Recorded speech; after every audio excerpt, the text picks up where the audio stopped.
Hi everyone, Gianni DiPoccia here with you for TheoTrade, and today is Tuesday, July 15th, 2025. We saw the S&P 500 and the Nasdaq hit new all-time highs today, but we have encountered a bit of selling since we hit the new all-time high. We did have an inflation report that came in below estimates today, further reinforcing the idea that the Fed does have the macroeconomic backdrop to cut rates. Now, we are seeing a little bit of a bounce off the lows of the day, and the running joke here at TheoTrade is that every intraday drawdown is a generational buying opportunity. I want to be very clear, it's a joke, but it's a little bit of some inside discussion that we have here at TheoTrade. But the good news is that we still see the Nasdaq outperforming to the upside. As you can see here, it's trading at its all-time highs. It's really showing quite a bit of leadership, and it's being held up by semiconductors.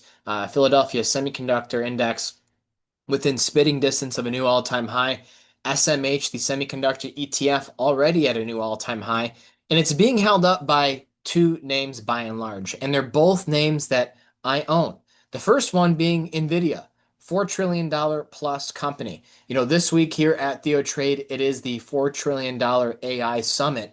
And so today in the live chat, I spent some time talking about Nvidia, as well as the next semiconductor stock that I'm going to share with you, but also three stocks that are in the artificial intelligence space that I think have tremendous potential to experience upside runs in the coming weeks and months.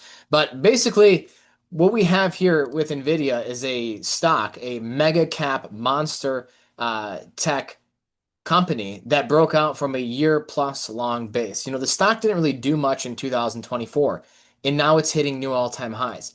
I've been talking about this stock a lot lately, even in these nightly newsletters, because we have that upside target of 230.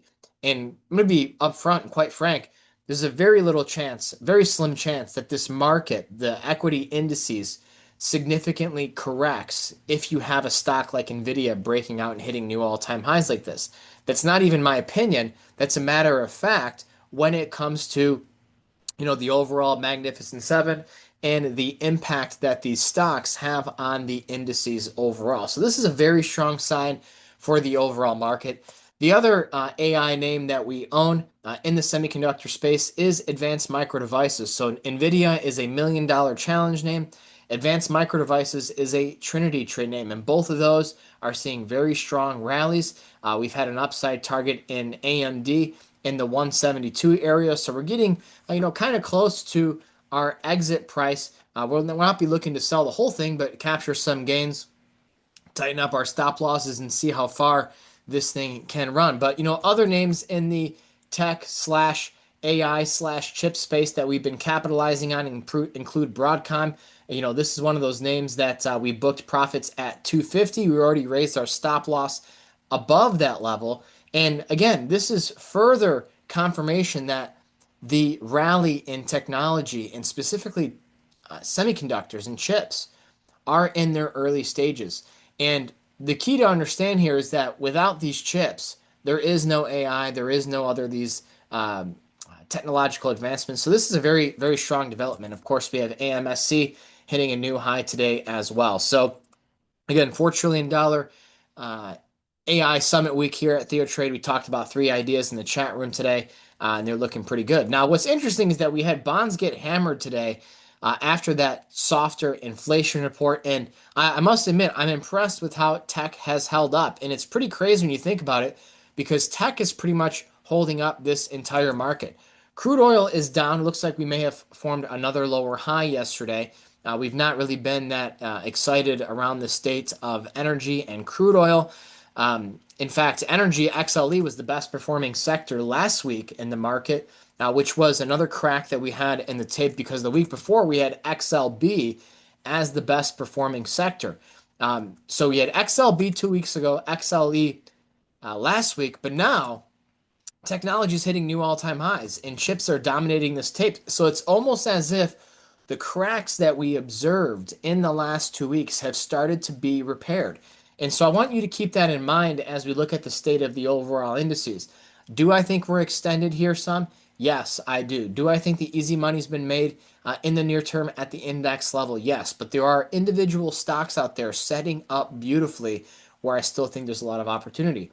I've also been talking about the potential for stocks to embark on a sideways period of consolidation, similar to what we have seen in Bitcoin over the last couple of months. So remember, stocks, or really just markets for that matter, don't always need to correct through price.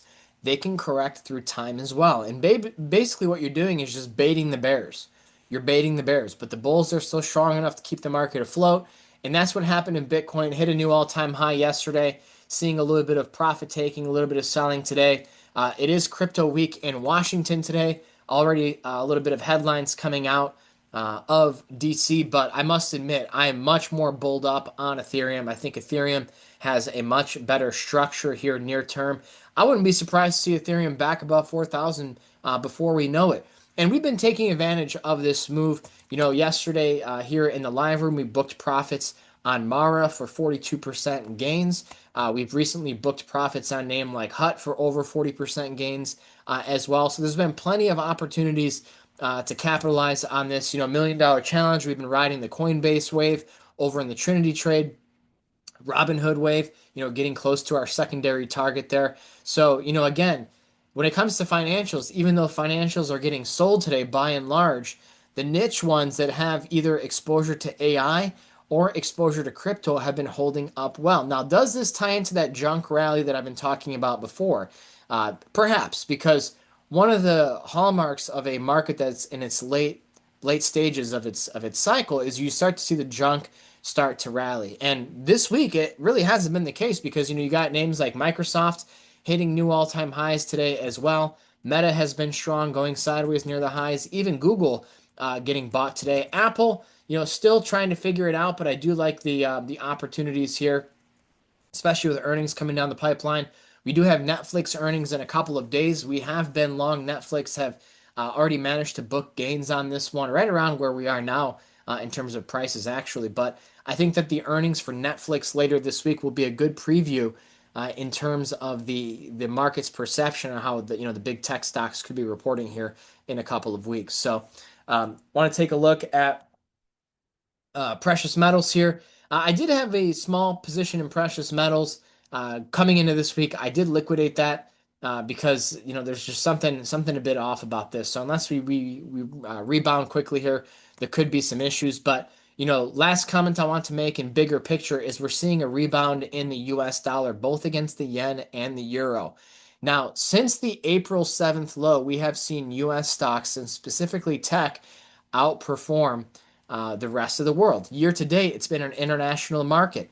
So if we're going to see the dollar come back and rally into year end, I would actually look for the US market to be the place to be again. So just be patient, take the setups, trade each individual chart as they come your way.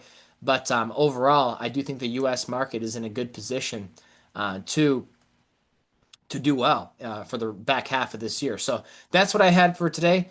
Thank you so much for watching. Hope to see you in the TheoTrade chat room. Until next time.